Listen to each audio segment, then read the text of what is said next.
क्या सच में गोल्ड में बड़ा क्रैश आने वाला है? क्या रूस जानबूझकर गोल्ड बेचकर कीमत नीचे ला रहा है? और क्या गोल्ड सच में 1 लाख रुपए तक गिर सकता है? अगर आप गोल्ड में निवेश करते हैं या करने की सोच रहे हैं, तो ये वीडियो आपके लिए बहुत महत्वपूर्ण है। नमस्कार दोस्तों, आप देख रहे हैं नमोल मार्केट एनालिसिस और आज हम बात करने वाले हैं गोल्ड मार्केट की।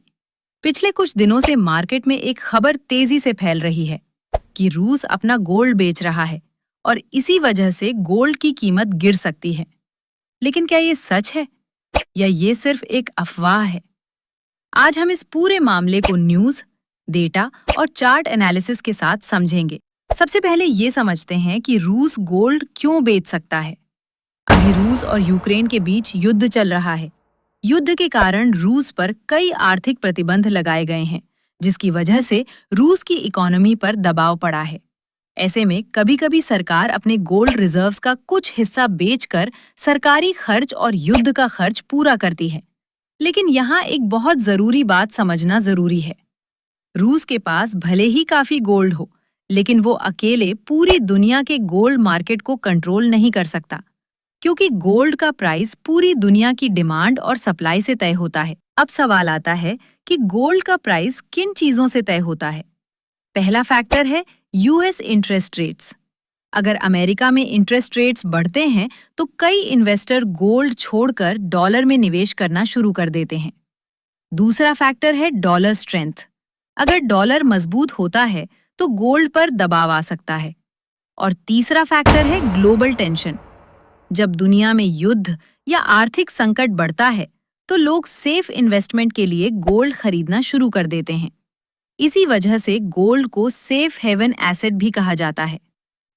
अब अगर हम गोल्ड का चार्ट देखें तो हमें ये दिखता है कि गोल्ड में ऊपर से थोड़ा करेक्शन जरूर आया है, लेकिन अभी भी मेजर सपोर्ट लेवल्स टूटे नहीं हैं। इसका मतलब ये है कि अभी मार्केट में पूरी तरह बेरिश ट्रेंड शुरू नहीं हुआ है। कई बार तेज रैली के बाद मार्केट थोड़ा आराम करता है। इसे ही हेल्दी करेक्शन कहा जाता है।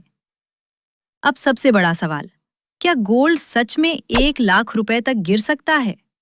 सच बात यह है कि इतनी बड़ी गिरावट के लिए बहुत बड़ा ग्लोबल चेंज होना पड़ेगा, जैसे इंटरेस्ट रेट्स में बड़ा बदलाव या डॉलर में बहुत ज्यादा मजबूती। अभी के डेटा के हिसाब से ऐसी कोई स्ट्रॉन्ग कंफर्मेशन नहीं दिख रही।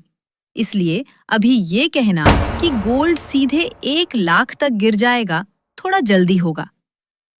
तो दोस्तों, निष्कर्ष ये है कि रूस ने शायद कुछ गोल्ड बेचा हो, लेकिन वो अकेले गोल्ड मार्केट को क्रैश नहीं करा सकता। गोल्ड का प्राइस पूरी दुनिया की इकोनॉमिक सिचुएशन से तय होता है। इसलिए किसी भी अफवाह पर भरोसा करने से पहले हमेशा डेटा और चार्ट एनालिसिस जरूर देखें। अगर आपको ऐसे ही स्टॉक मार्केट और गोल्ड मार्केट की एनालिसिस चाहिए तो वीडियो को लाइक करें और चैनल नमोल मार्केट एनालिसिस को सब्सक्राइब जरूर करें।